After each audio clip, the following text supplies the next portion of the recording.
I Yeah. want to talk about some of the stuff you've done outside of wrestling. I know you've been involved with a lot of charities, done a lot of charity work, and you've got your own business. Talk about some of the things that you've done to help out in your community.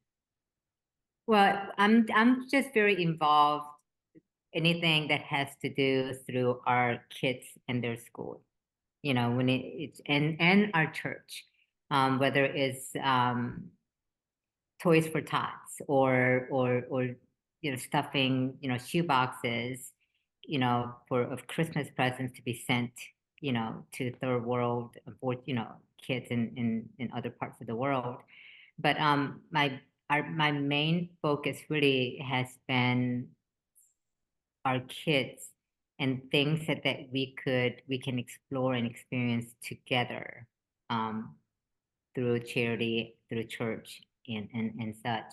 And my business, again, it's like I our kids, I just wish that the business part came either way before or maybe even a few years from now, but it's just been really tough trying to balance between because with three kids and right now it's like such a busy time and we're so blessed. They're great kids.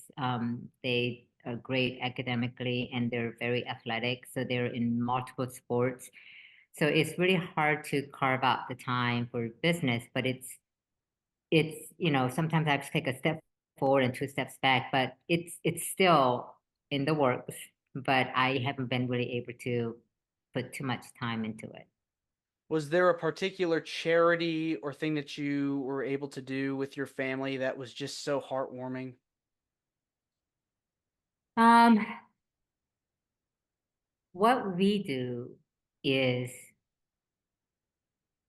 it's not so much through an organization, but we do things in a way we create things with on our own.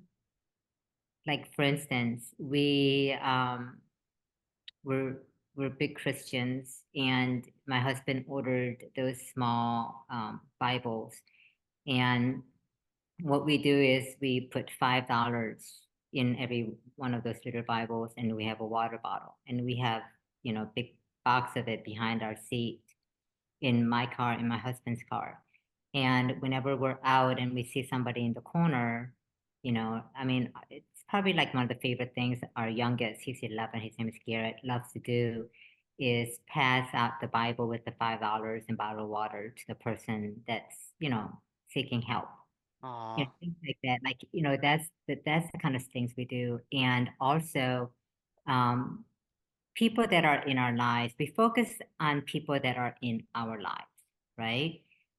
We feel like we're crossing paths for a reason.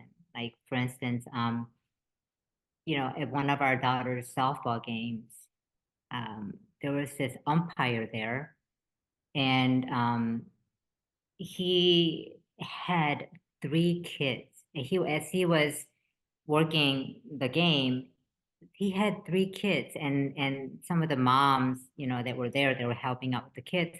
I mean, I think the kids' ages were like maybe 2 and 4, and maybe the other one was 5. I just remember after the game, he put the two little ones in a wagon. And then the oldest, probably 5, held onto the side of the wagon, and he was pulling the kids back to the car to leave. And I saw that and I couldn't get that sight out of my mind.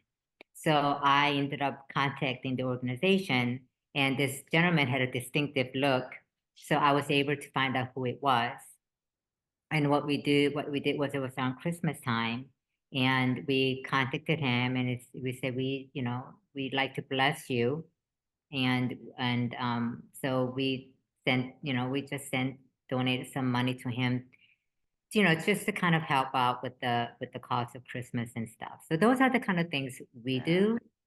It's more personal, and because we tie to our church, and we trust that the church will just do their best with the money that we give them. So we let them do what they do, and we support them financially. But on a side, that's kind of like what we do. Yeah, I mean, Yeah. it's always nice to give back, you know. You just never know what somebody's going through in their life. And for you, what is it about giving back that is just important?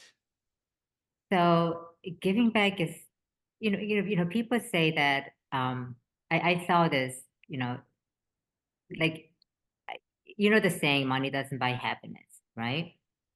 And and then I saw something that's even better. It said money but doesn't buy happiness until you give it away, right?